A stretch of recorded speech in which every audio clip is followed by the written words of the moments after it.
Hello guys, ఈరోజు ఈ వీడియోలో మెర్చెంట్ నేవీ షిప్ లో ఉన్న ఏఐఎస్ గురించి తెలుసుకుందాం. ముందుగా ఏఐఎస్ అంటే ఆటోమేటిక్ ఐడెంటిఫికేషన్ సిస్టమ్. ఇది ఒక ఆటోమేటిక్ ట్రాకింగ్ సిస్టమ్. ఈ ఏఐఎస్ ఏ విధంగా హెల్ప్ అవుతుంది అంటే, ఈ ఏఐఎస్ యొక్క రేంజ్ లో ఉన్న షిప్స్ వాటి యొక్క డీటెయిల్స్ ని మన షిప్ యొక్క ఏఐఎస్ లో ఇది డిస్ప్లే చేస్తుంది.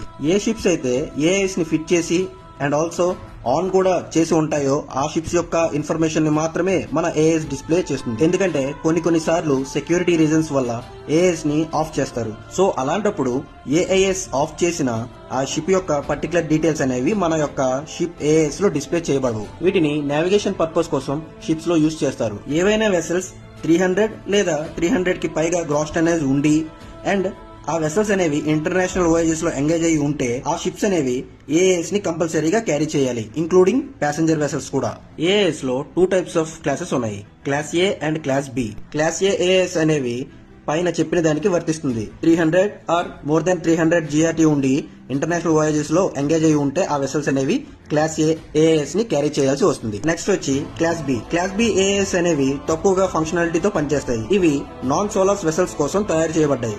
ఈ క్లాస్ బి ఏఐఎస్ అనేవి మెయిన్లీ వినోదం కోసం యూజ్ చేసే వెసల్స్ లో, ప్లెజర్ క్రాఫ్ట్స్ లో యూజ్ చేస్తారు. అండ్ ఈ ఏఐఎస్ అనేవి మెయిన్లీ 2 డెడికేటెడ్ ఫ్రీక్వెన్సీస్ మీద ఆపరేట్ అవుతాయి, AAS1 అండ్ AAS2. ఈ AAS1 అనేది 161.975 మెగాహర్ట్జ్ ఫ్రీక్వెన్సీ మీద వర్క్ చేస్తాయి. ఇవి ship to ship information pass అవడానికి ఈ ఫ్రీక్వెన్సీ అనేవి యూజ్ అవుతాయి. అండ్ AAS2 అనేది 162.025 మెగాహర్ట్జ్ ఫ్రీక్వెన్సీ మీద వర్క్ అవుతాయి. ఇవి ship to shore information pass చేయడానికి ఈ ఫ్రీక్వెన్సీస్ హెల్ప్ అవుతాయి. ఈ AAS ఫ్రీక్వెన్సీ లిమిట్ అనేది అరౌండ్ 40 నాటికల్ మైల్స్ ఉంటుంది.